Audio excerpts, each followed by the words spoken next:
Good morning, Hank. It's Monday. So yesterday I was reading the newspaper. This is a newspaper, Hank. It's like the internet, only it doesn't update, it's not interactive, it's printed on very thinly sliced trees, and it's not free. It's a wonder these guys are having trouble staying in business. But I was reading the newspaper because I'm an old person, and I saw a headline that said, okay, you fix the budget. Then at first I was like, that's a really good idea. We should turn American fiscal policy over to a young adult novelist who's currently wearing his face on his torso. Which reminds me, Hank, at long last, the famed pizza shirt is back. It is in stock at dftba.com/pizza, which means if you order it today, it ships tomorrow, at least until we run out. So Nerdfighters, if you like me, mustaches, pizza, and your torso, you should bring those things together. There's a link in the doobly-doo. Right, but so the New York Times wanted me to solve the budget crisis, and they created a web-based tool to help me do so. And no, the budget tool does not have a liberal bias. You can go on there and click which taxes you want to raise and what spending you want to cut and find a way to balance the budget. So here's the astonishing thing, Hank. If America did everything the Democratic leadership is proposing in the way of raising taxes, we would still have a huge budget deficit. And if we did everything the Republican leadership is proposing in terms of spending cuts, we would still have a huge deficit. That's not the astonishing thing. The astonishing thing is that if we implemented all the Democratic tax increases and all the Republican spending cuts, we would still have a huge deficit. Alright, so here's a radical oversimplification of the current federal balance sheet. As you can see, the vast majority of the federal budget goes to Social Security, Medicare, Medicaid, and the Department of Defense. That other, by the way, includes other mandatory spending programs, the biggest chunk of which is unemployment insurance. So maybe you cut all of Social Security or Medicare or Medicaid or just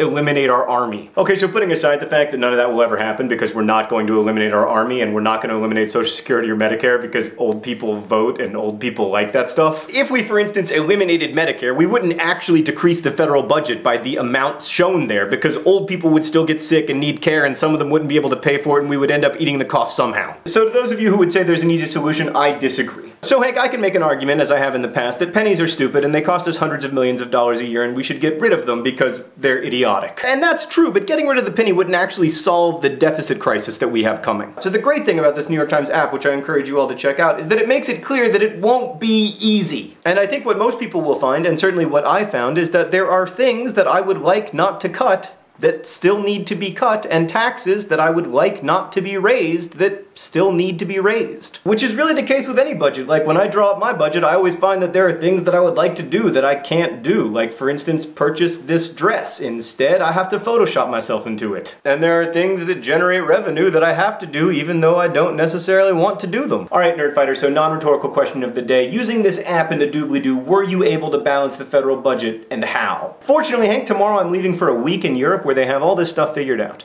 What's that? Really? Actually, turns out that the deficit projections for most developed economies look a lot like this, so yeah. Hank, I gotta go pack for Europe. I'm doing some events in Amsterdam and Vienna. There's information about that in the doobly-doo and also up in the bigger. But before I go, I do have one really good piece of news. If I've learned anything from my introduction to federal budget deficits, it's that we need more mathematicians in places of power. And Brotherhood 2.0 resident mathematician and future state representative Daniel Biss is now a state representative-elect. Yes! Nerdfighters! We're going to Congress, state Congress, but still. Hank, I'll see you on Wednesday.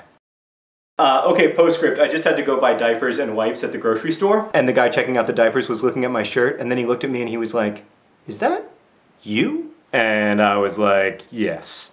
Yes, it is.